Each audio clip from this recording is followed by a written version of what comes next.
साम्राज्य न्यूज, सामान्यांचा असामान्य आवाज.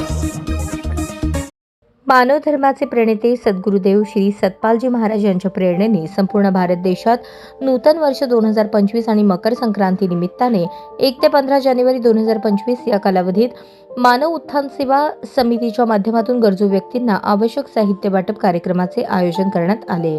मानव उत्थान सेवा समिती शाखा सोलापूरच्या वतीने आधार वृद्धाश्रम या ठिकाणी संत महात्मा दामिनीबाईजी यांच्या हस्ते वृद्धांना वुलन चादर, जेवण तसेच संस्थेचे साहित्य देऊन वाटप करण्यात आले.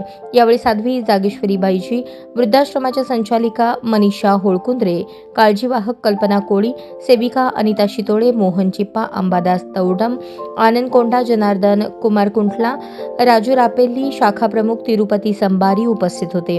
यावेळी संत महात्मा दामिनीबाईजी यांनी मानव उत्थान सेवा समिती ही संस्था आध्यात्मिक ज्ञान प्रचार प्रसार आणि सामाजिक कार्य संपूर्ण भारत देशात आणि देश विदेशात कार्य करत आहे अशी सविस्तरपणे माहिती दिली.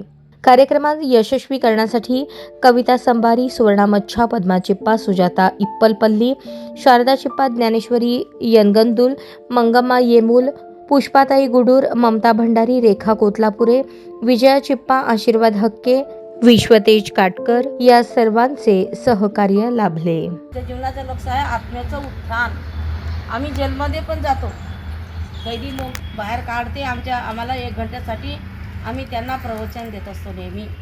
ते म्हणते बाईजी तुमची जबाबदारी आहे.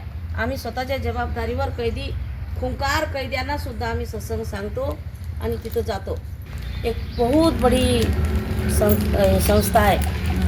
तर या संस्थेमधून आम्ही प्रत्येक वृद्धाश्रममध्ये म्हणते वृद्धाश्रम आणि ते नाही का छोट्या मुलांचा अनाथ आश्रममध्ये आम्ही नेहमी जात असतो आणि कपडे वितरण, जेवणाचं हे सामुग्री आम्ही वाटत असतो.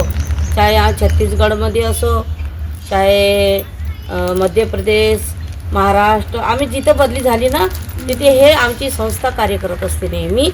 मीच नाही करून राहिली, पूर्ण भारतवर्षामध्ये आमचे आश्रम आहे. तर भारतवर्ष